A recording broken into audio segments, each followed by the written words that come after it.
में अहो अमीसां किमकारि शोभनम प्रसन्न येषां सुदित स्वयं हरिः ऐर्जन्म लब्धैर्नृषु भारताजिरे मुकुंद सेवा पैकम स्प्रियाहिनः। ये संस्कृत में सुखदेव जी ने गान किया। क्या बोल रहे हैं? बोले अरे भारतवासियों, तुम जैसे बड़भागी और संसार में कोई नहीं है। क्यों बड़भागी है भाई? इसीलिए तुम बड़भागी हो जो वैकुंठ में जाने के बाद में भी प्राप्त नहीं होता, जो स्वर्ग में जाने के बाद भी प्राप्त नहीं होता, और जो अमेरिका, लंदन, हांगकांग में जन्म लेने को भारतवास प्राप्त है, गंगा स्नान प्राप्त है, यमुना महारानी का दर्शन प्राप्त है, और महाराज वृंदावन, अयोध्या, जगन्नाथपुरी, द्वारिकापुरी जैसे पवित्र स्थान प्राप्त हैं, और विदेशियों को प्राप्त नहीं, वो भारतीयों को प्राप्त है। जब भगवान हमको इस क्षेत्र में जन्म दे चुके हैं, अब निश्चय करना होगा सज्जनों, बालेश्वर वासियों, अब निश्चय करना होगा। भगवान भी कृपा कर रहे, संत भी कृपा कर रहे, भक्त भी कृपा कर रहे, तीर्थ भी कृपा कर रहे, बस कृपा का पात्र बनाना होगा। अपने को क्या बनाना होगा? कृपा का पात्र बनाना होगा। एक बात हम पूछते हैं आप लोगों से,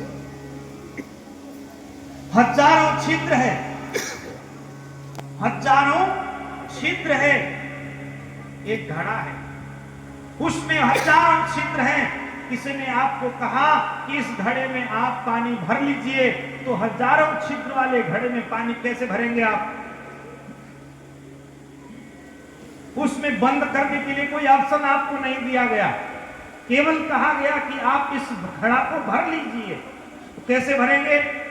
एक ही उपाय है सज्जनों उसको भरने का, अपने को संपूर्ण भाव से गुरु के चरणों में लगा देना है, और सत्संग में लगा देना है, भक्ति में लगा देना है, ठाकुर जी के चरणों में लगा देना है, वो भरता ही रह जाएगा।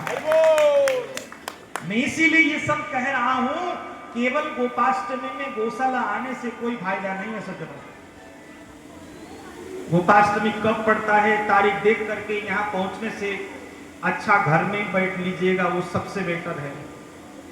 मन में दृढ़ संकल्प करिए, हम भारतीय हैं, भारतीयों का धर्म सनातन संस्कृति को बचाना है, गाय को बचाना है, वेद को बचाना है, संस्कार को बचाना है। तो महाराज अपने संस्कार में रहिए, अपने संस्कृति में रहिए। जहां जहां गौ माता दिक्कत में है, जहां जहां वेद का अपमान हो रहा है, उस जगह पे वेद की रक्षा करिए, वैदिक धर्म की रक्षा करिए, सनातन पद्धति की रक्षा करिए, सनातन संस्कार की रक्षा करिए, जगन्नाथ संस्कृति का रक्षा करिए। महाराज भगवान जगन्नाथ आप सबके ऊपर कृपा करेंगे।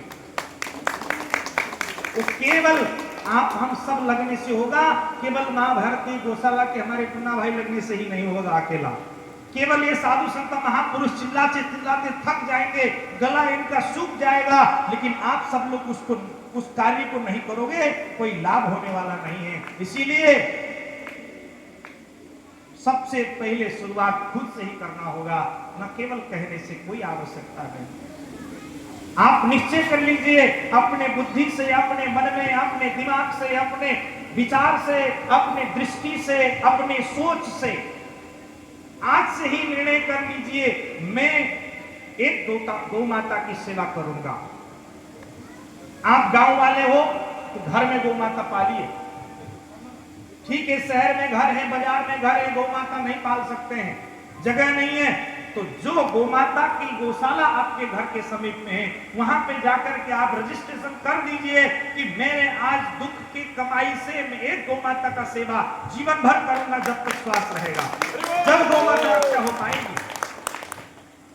पिछले साल हम इसी मंच पे आए थे और महापुरुषों का दर्शन हुआ था। हमारे उमेश भाई यहाँ पे आपके सामने हैं, आप सब जानते हैं, आपका घर बाजार में है, आप सब लोगों ने देखा है। गत वर्ष हम उनके घर में जाने का सौभाग्य हमको प्राप्त हुआ था इसी कार्तिक महीने में। हम गए थे और हमको देख करके इतनी प्रसन्नता हुई कि आपने घर में गोमाता का पालन किया है। इतने शुक्र गोमाता बैठी हुई। यदि जगह है तो निश्चय कर लीजिए, हाथ जोड़ करके विनती करता हूं सज्जनों, प्रत्येक घर में एक गोवंश होना चाहिए। गाय की रक्षा जब ही हो पाएगी। यदि पालने के लिए जगह नहीं है तो अपनी कमाई में से किसी गौशाला में एक गाय का भार ले लीजिए कि मैं एक गाय का पालन पोषण करूंगा, जब ही गौ माता की रक्षा हो पाएगी। और निश्चय कर लीजिए आप, जो हम लोग चटर पटर खाते हैं ना बाहर की, न जाने उसमें पता नहीं कैसे बना होगा। हा? आप निश्चय कर लीजिए। भागवत जी में एक प्रसंग है, महात्म्य में 6वें अध्याय में महाराज जी गोव्रतीनम कथा, एक शब्द आया है गुरु गोव्रतीनम कथा। गोव्रती किसको कहते हैं भाई? गाय के शुद्ध देसी भारतीय नस्ल की देसी गाय के पवित्र वस्तु को ही जो सेवन करता है उसको गोव्रती कहते हैं। जैसे आप सब लोग जानते हैं, महाराज जी की कथा भी आप सब लोग श्रवण करते हैं।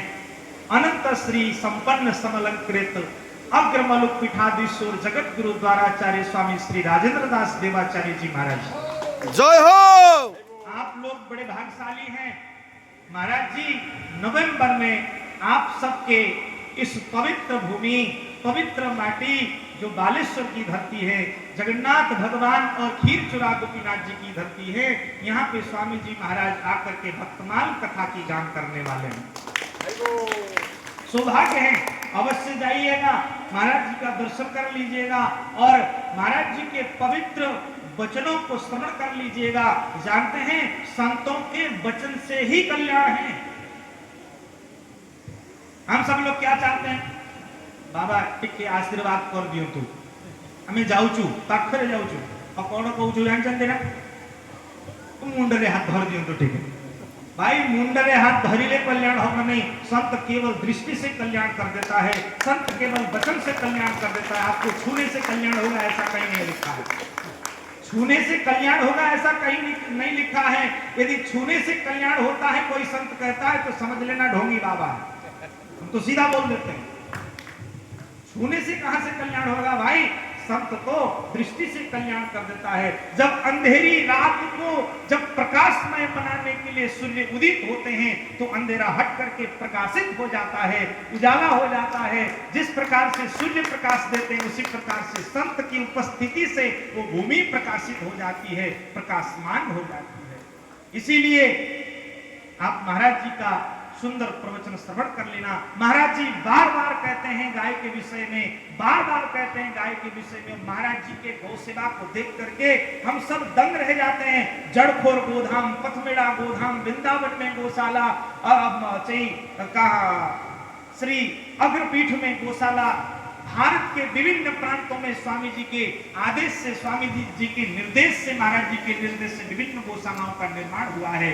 तो महाराज हम ये सोचते हैं जगत की माता ही गौ माता है, क्योंकि भगवान श्री कृष्ण की प्यारी है। किसकी प्यारी है?